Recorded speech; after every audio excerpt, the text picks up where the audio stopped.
Você viu que a arte, né? Essa negra é uma coisa horrorosa de feia. Não faz jus aos negros brasileiros. E, entretanto, é uma obra de arte. Ela é uma obra de arte. É verdade. Não se... Ela lembra um pouco, distantemente, as mulatas do Di Cavalcanti, né? É. Mas é uma comparação desfavorável para ela. É. Professor Chico. Diga. Fique à vontade, você pergunta o que você quiser. A minha primeira pergunta, ela diz respeito à situação da economia mundial, como o senhor a vê nesse momento. Como é que o senhor descreveria o momento atual do capitalismo? É difícil, viu? É uma pergunta extremamente difícil que requeriria, primeiro, que a pessoa seja mais voltada para esse campo. Não é o meu caso. Eu vejo a economia mundial um pouco por gosto e um pouco por vício profissional. Mas eu não sou especialista nem em economia internacional. Mas eu vejo assim. Quer dizer, o sistema não está em crise final nenhuma. Isso é um velho mantra da esquerda que pensa que toda vez o sistema vai desabar. Não vai desabar. Por quê? Essencialmente porque o sistema não desaba por ele mesmo. O sistema capitalista não é uma árvore que cai porque apodreceu. Ela só desaba quando forças sociais convertidas em forças políticas tratam de derrubá-la. Não é o caso. A Europa Ocidental é um caso flagrante, não é? Quer dizer, não é que as classes trabalhadoras da Europa Ocidental se converteram, se acovardaram. Não, elas conquistaram o estado do bem-estar. E por isso não tem força política para contestar o sistema. A crise da Europa é basicamente uma crise de suas classes trabalhadoras. Não tenho que reivindicar que seja razoável, né? Razoável dentro do sistema. O que não é razoável é fora do sistema. Elas não estão dispostas a arriscar um estado de bem-estar que é o nível mais alto de bem-estar que a população trabalhadora alcançou em todo o mundo, é melhor do que nos Estados Unidos, e por isso não põe o sistema em xeque. Então o sistema não anda. Isso no caso da Europa, que é no momento ponto de interrogação mais grave no sistema. Os Estados Unidos sofrem mais ou menos do mesmo mal. Embora tenha tido uma renovação política extraordinária com Obama, mas isso não corresponde a um estado das forças políticas para fazer transformações na economia e na sociedade norte-americana. Então ele está pendurado no ar. Dizia antigamente uma velha piada infame, que era como a mãe de São Pedro. Para onde se deslocou a força do sistema? Para onde todo mundo sabe, para o Oriente, para a China e para a Índia. Para a China com mais velocidade e mais vigor, para a Índia secundariamente.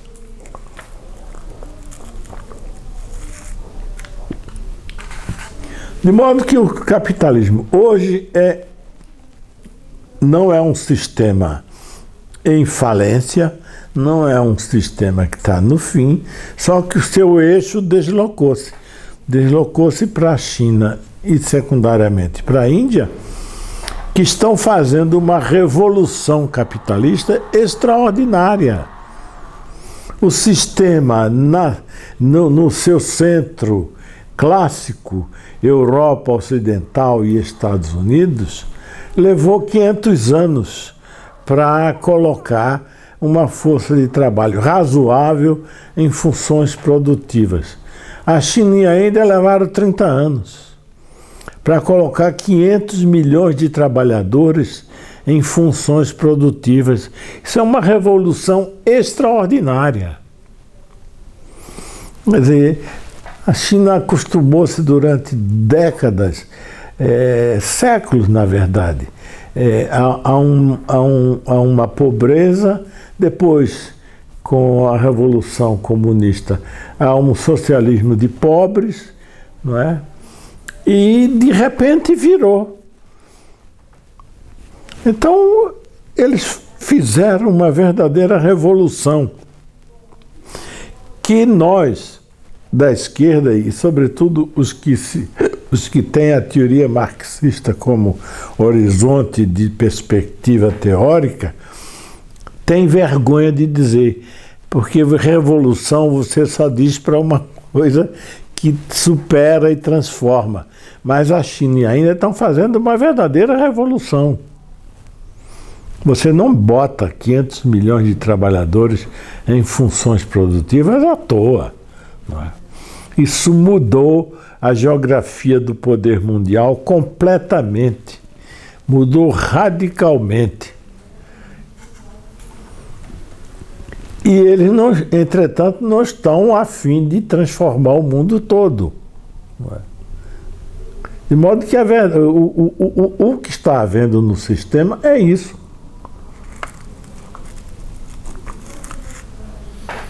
Quando o senhor diz que o eixo do sistema se deslocou para o Oriente, para o Leste,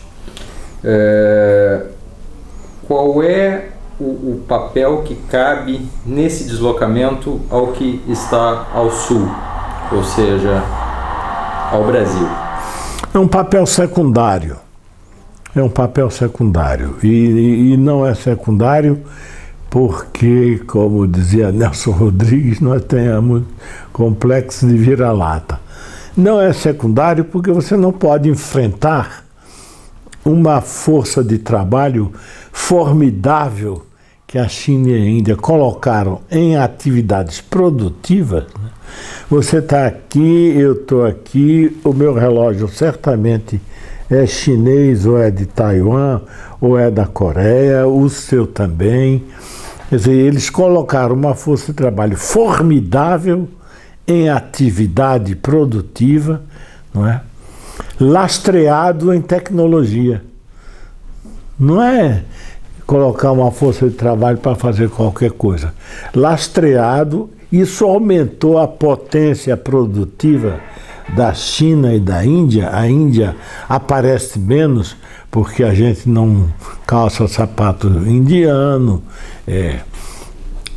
Mas a Índia converteu-se no escritório mundial. Assim. No call center mundial. A China foi por outro lado e atacou o sistema produtivo diretamente, juntando duas coisas, né, que o Ocidente não juntou na época, que é uma força produtiva formidável, com salários baixíssimos e sem capacidade de reivindicação muito alta, embora não seja um mar de rosas. Há conflitos trabalhistas na China todos os dias, mas, de qualquer forma, é uma força de trabalho domesticada por longos anos da ditadura maoísta. Isso, ao invés de tentar fazer na marra, eles juntaram com tecnologia de ponta. Isso lhes deu uma entrada no mercado mundial que é fantástica. e deslocou a geografia e a geopolítica mundial. Eles não estão interessados em conflito com os Estados Unidos porque eles aplicam seus excedentes monetários em títulos do Tesouro Americano. Nem os Estados Unidos estão interessados em afrontá-los. Exatamente por isso. Então, quando aí começou a crise de 2003, 2004, 2005, todo mundo pensa, e as análises dizem que o problema está nos Estados Unidos. Não está. O problema está na China. Os Estados Unidos recebem o dinheiro chinês, o Fed é obrigado a empregar aquilo, porque senão você vai estar pagando juros à toa, não é? Houve uma velocidade diferencial entre os juros que os Estados Unidos são obrigados a pagar e o crescimento da renda pessoal norte-americana. Essa velocidade diferencial é que deu a crise. Então a crise dos Estados Unidos é uma crise clássica do ponto de vista marxista, uma crise de realização do valor. Não tem como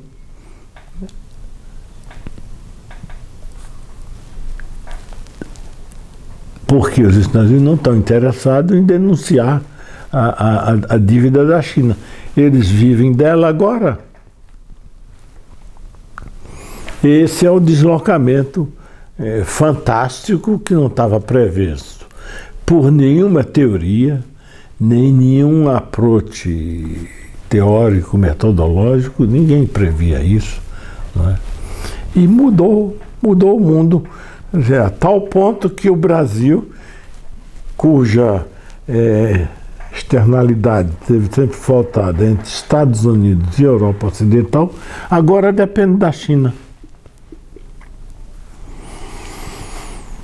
Dependemos por commodities, o que é uma dependência muito vulnerável. Ninguém imaginaria isso não recuar muito tempo. Há 10 anos atrás ninguém diria isso. E está aí. Esse é um imbróglio desta crise, né? Quando o senhor fala do novo papel da China e da Índia, que realizaram um feito fantástico de em 30 anos colocar 500 milhões de trabalhadores numa revolução produtiva, eu tento entender um pouco isso comparado ao tipo de discurso e ao tipo de narrativa que se faz sobre a atual situação do Brasil. Talvez não em 30 anos. Eu vou lhe relatar o seguinte raciocínio. Em 1930, 3 anos antes do senhor nascer, existia apenas uma estrada asfaltada no Brasil, que era a estrada do Rio de Janeiro a Juiz de Fora. Hoje, o Brasil tem estradas asfaltadas e em todos os setores ele realizou, num período de 80 anos, uma mudança, uma revolução, sensível, diga, uma revolução. Sem homenagem ao senso comum. Certo. Não é extraordinário esse caminho do Brasil também, e ele não nos autorizaria a pensar que há algum fundamento em se falar em BRICS, ou seja, o de colocar o Brasil, ainda que num papel talvez não tanto de ponta, de protagonismo, o Brasil não está mais próximo da China do que o restante da América Latina, a maior parte da África e uma parte importante da Ásia do Sul e da Ásia do Ocidente? Tá, mas não autoriza a essa sigla BRICS. Isso é invenção da imprensa.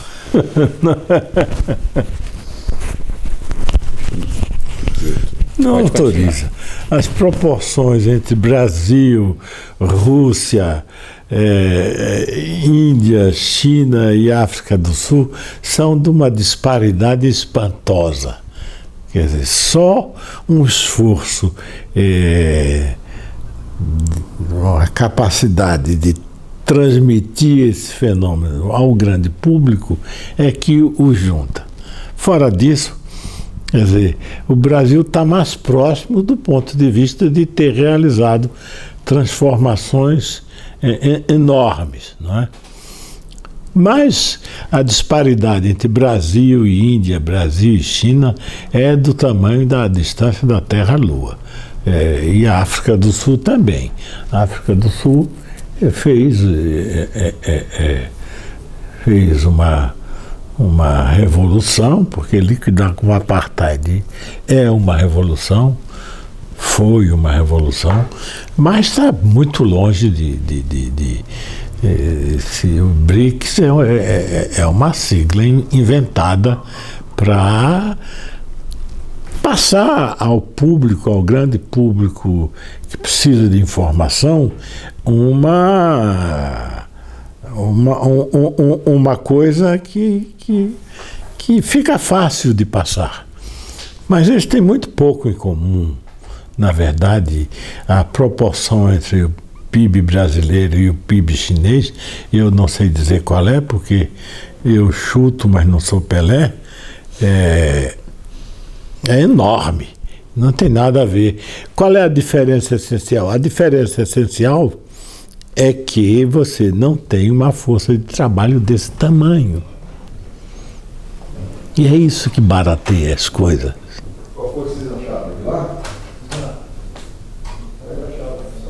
É isso que barateia as coisas. O Brasil não tem cacife para se medir com a Índia e com a China. Por que não tem? Porque lhe falta força de trabalho. Nós temos 200 milhões de habitantes.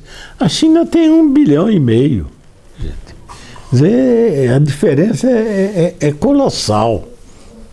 Quando isso, a China conviveu com esse tamanhozão, mas ali, primeiro, como subescrava do imperialismo, digamos com todas as letras, é uma palavra feia hoje, do imperialismo inglês, em primeiro lugar, não é? E depois norte-americano, que sustentou Chiang Kai-shek. Ela tinha já uma população muito razoável, mas estava lá. Depois veio Mao Tse-tung com uma revolução que é uma das grandes revoluções da era moderna, ao contrário de toda a teoria, né?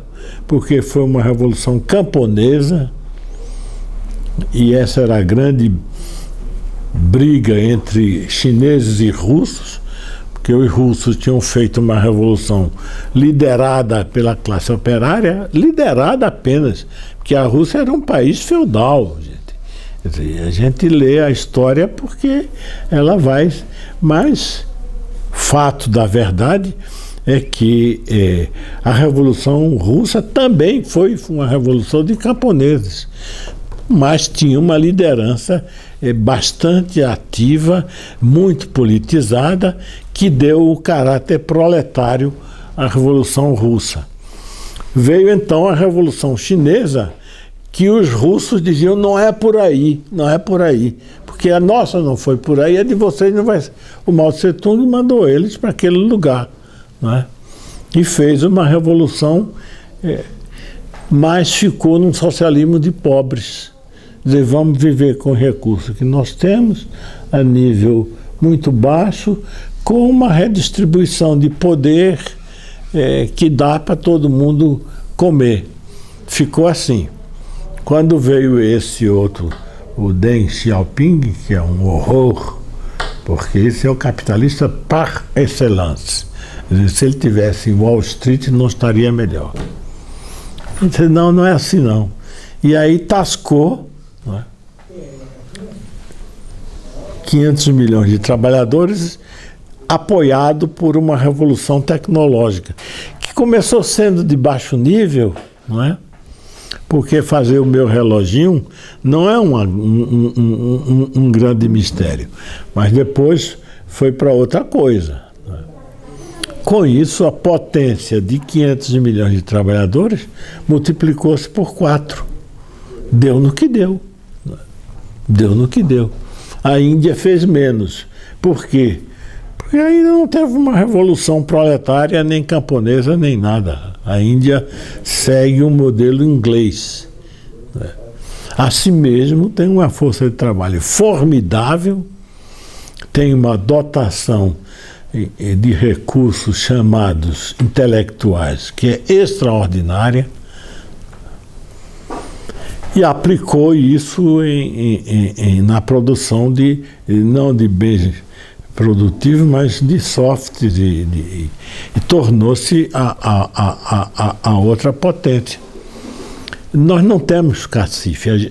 Essa sigla é uma invenção da imprensa, para designar um conjunto de países emergentes e tal. A África do Sul, muito menos, gente. A África do Sul não tem força de trabalho para competir com isso. O senhor, quando eu lhe fiz a pergunta sobre o papel do Brasil, secundário ou não, o senhor disse, digamos com todas as letras, o Brasil fez uma revolução. O senhor tem de 30 a trabalhar e a explicar esse processo no Brasil. O senhor acha que nós ainda vivemos no contexto da Revolução de 30? Como é que o senhor descreveria esse processo? Não vivemos mais, não vivemos. A Revolução de 30, aliás, é interessante, porque está saindo essa trilogia sobre Vargas, e eu estou lendo o primeiro volume, que é muito desinteressante, porque o primeiro volume trata da formação e tal. Tem só curiosidades, mas... E trata da política regional do Rio Grande do Sul, num certo sentido.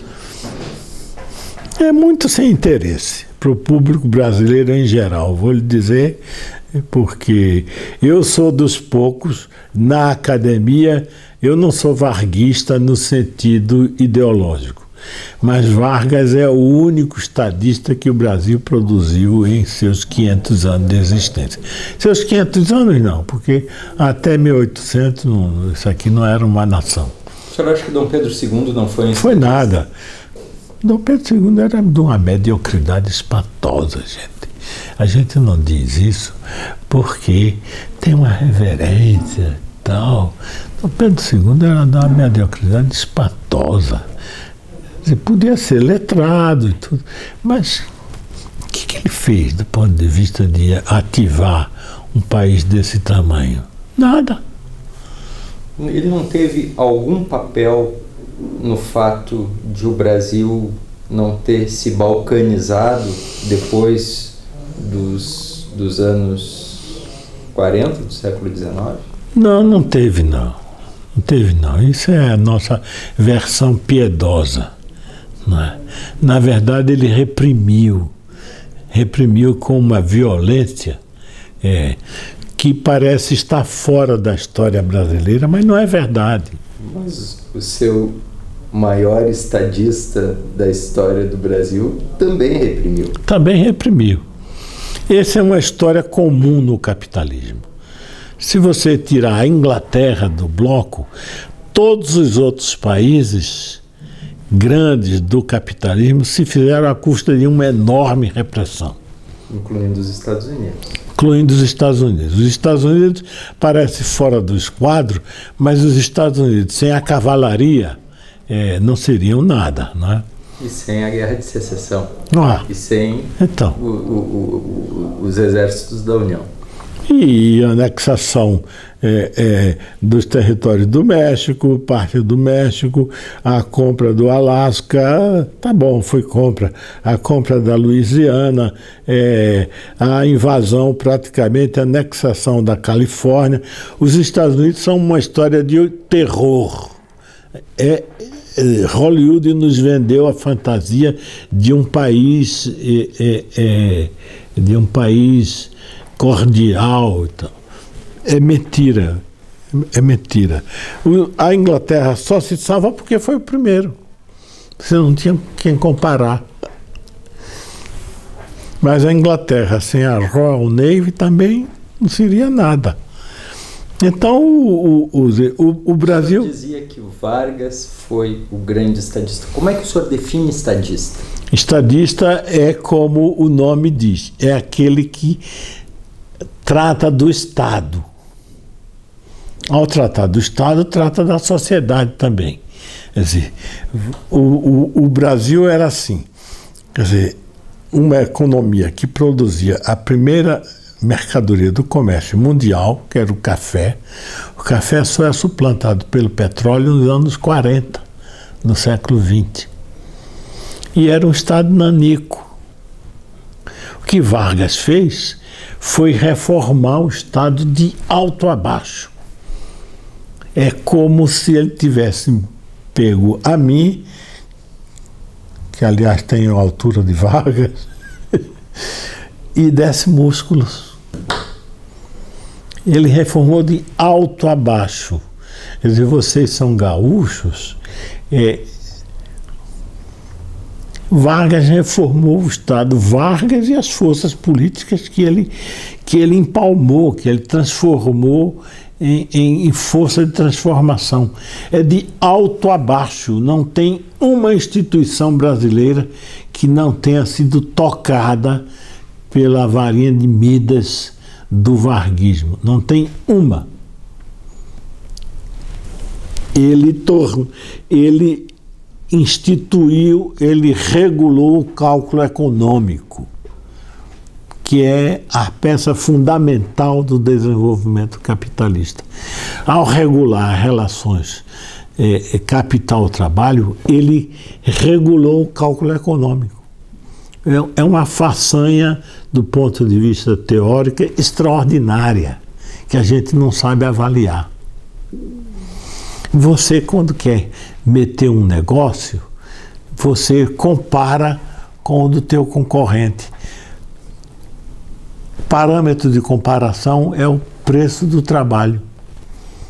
Você primeiro pensa, eu vou fazer isso, tenho que empregar tantas pessoas, vou empregar meu capital, quanto eu retribuo? Qual é o parâmetro que faltava na economia liberal? O preço da força de trabalho, que era fixado em termos de mercado livre. Mercado livre é uma ficção que os economistas inventaram, isso não existe. Quer dizer, um país desse tamanho, com diferenças regionais tão marcantes, como é que você podia calcular uma mercadoria produzida no Rio Grande do Norte com uma produzida no Rio Grande do Sul? Não tinha parâmetro. A grande invenção é estatuir os parâmetros do cálculo econômico. E isso foi a legislação trabalhista que fez. Fora isso, eu estudei particularmente, de alto a baixo, não tem uma instituição que não foi tocada pela varinha varguista. Foi uma transformação extraordinária. Por isso que o Brasil não se compara com o resto da América Latina. Eu já vi o senhor escrever que não existe mercado no capitalismo moderno sem uma dose cavalar de Estado, usando uma expressão, segundo o senhor, da professora Maria Conceição Tavares.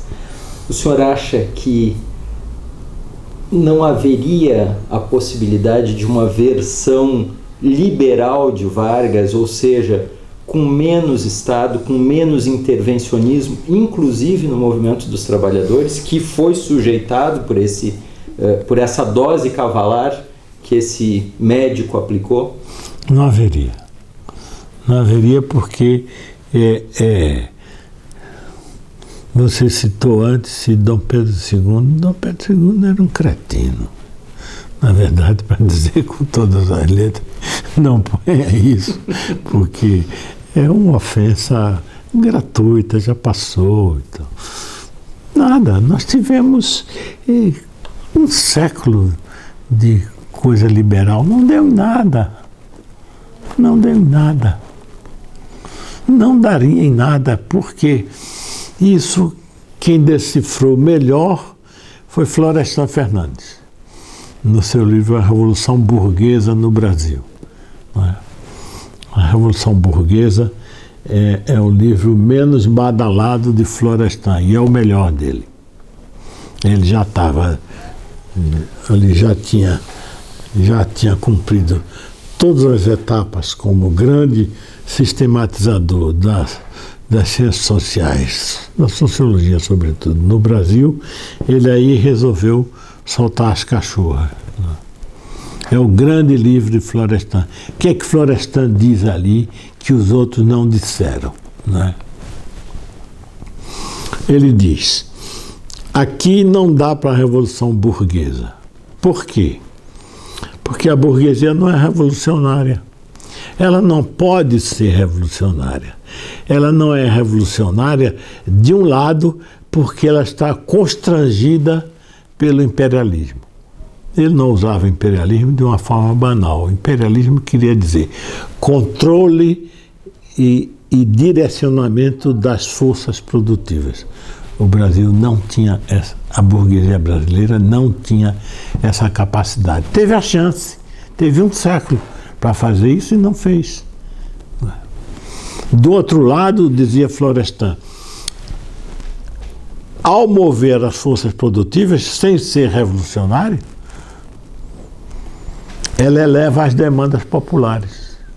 E ela fica presa, essa burguesia, entre as duas tenazes que lhe tiram a capacidade revolucionária. Se vai atender ao povão, perde a capacidade produtiva. Se olha só para a capacidade produtiva, não atende ao povão. Daí que a burguesia brasileira nunca pôde fazer uma revolução.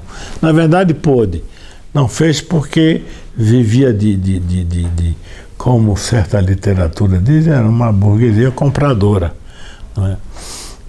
Ela teve um século para fazer isso. E não fez. E não fez. Com deslocamentos sucessivos do ponto de vista da importância das regiões, o Nordeste açucareiro, que era uma classe burguesa de predadores. O que escapou dessa sanha foi exatamente o Rio Grande. Depois, confiado em ciclos, a borracha, não sei, a borracha morreu gente que não era brincadeira, gente. Morreu como moscas. Quer dizer, se fiar o capitalismo em ciclos desse tipo, essa burguesia teve a chance, mas não fez. Então, o Estado é que vai fazer. O Estado é que vai fazer. E vem do Rio Grande do Sul, que era o menos ligado a esses ciclos. Você é gaúcho, não vou te ensinar a história da tua terra. Né? Era um estado periférico e que sempre teve uma relação com o centro complicada. Difícil. Complicada, difícil. Dependia do mercado interno e não tinha mercado interno, porque as leis brasileiras só olhavam para o câmbio, e o câmbio era exportação e importação, e ponto. Era desse que cuidava a política econômica, se é que merece esse nome, do século liberal brasileiro. Não é? Vem do Rio Grande do Sul, o que até hoje é um enigma. Por mais que se estude, ninguém entende por quê. Vou ler a trilogia sobre Vargas para ver se eu entendo. Aí falam da Paraíba, é nada. A Paraíba é a cereja em cima do pudim. A Paraíba não tinha força econômica nenhuma, nem capacidade para fazer revolução nenhuma. A Paraíba eu conheço de perto porque é o estado junto do meu e era a província de Itamaracá. A província não, a capitania. A Paraíba foi sempre dominada por senhores de engenho na fase mais antiga e depois usineiro. Que força produtiva Que revolução sairia da Paraíba? Nenhuma. Isso é lenda, das lendas brasileiras. Saiu do Rio Grande do Sul, o que é um enigma. Por que o Rio Grande do Sul? E Minas um pouco ali, Minas, que é a síntese do Brasil, né? Porque Minas é o oportunismo descarado. Quer dizer, vai ser sabido assim como mineiro no inferno. Minas transformou um episódio com uma inconfidência que não teve nenhuma importância militar no protótipo da independência. É falso. Quer dizer, toda a história de toda grande cultura e toda grande sociedade é cheia dessas invenções. Mas aqui a gente inventou muito, viu? De onde veio? Aí Minas, ali com o presidente Antônio Carlos, se alia ao Rio Grande, a Paraíba e tal, e conseguem desmontar uma república que caiu como um castelo de cartas. Vocês gaúchos sabem, caiu sem dar um tiro. Como se explica uma coisa dessa? É que a burguesia brasileira, a liberal, a que teve a chance de ser liberal, não valia nada. Não tinha enraizamento, não tinha uma relação política capaz de estabelecer um Estado. Vem o Rio Grande do Sul. Parte do enigma se conhece. Foi o positivismo que influenciou as cabeças das lideranças do Sul, não é? Mas o positivismo sozinho não explica nada. Ou melhor, explica uma parte. Eu acho um enigma a história brasileira. O senhor tem uma expressão que é usada no livro Hegemonias Avessas,